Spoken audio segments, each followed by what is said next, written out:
You've just gotten that much anticipated feedback from your team. And as you were reading it, you could feel your temperature rising and maybe your blood started to boil just a little bit.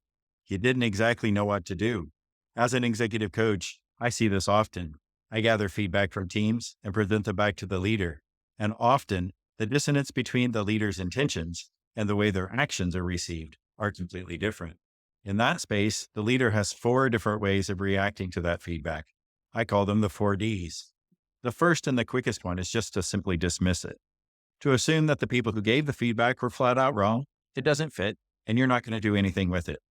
The second way is to dig in, and I see leaders do this more frequently.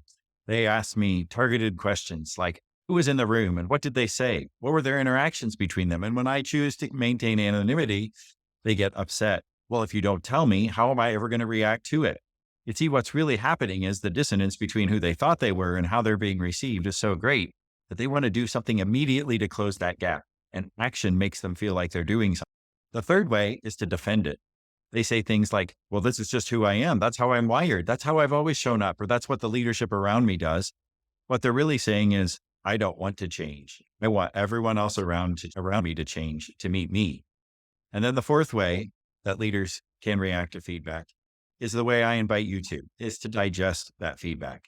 Instead of immediately reacting, notice how your reactions are with others as you go about your next week, maybe even your next 2 weeks. Now that you're hypervigilant to the feedback that you've received, you'll be more attentive to how you're showing up in front of them. You're more likely to lean into the conversation with greater curiosity.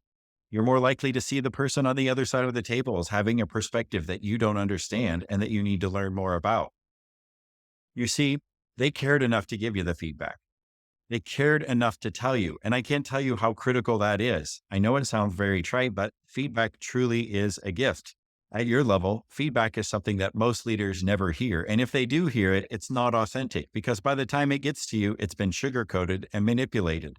The people are often fearful when a person has power over them. And so they fear that you might control some of the decisions that affect their career, or at least make decisions about them when they're not in the room.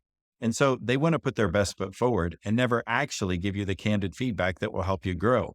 So leaders, if you did get feedback that's contrary to your opinion, please don't dismiss it, don't dig in, and don't defend it, but rather sit with it for several days, maybe even a couple weeks, and digest it slowly. Make small pivots in your leadership, in the smaller conversations that you have with people. You have a chance to improve it. Don't react to it. Digest it. Thanks for being here, and thanks for showing up.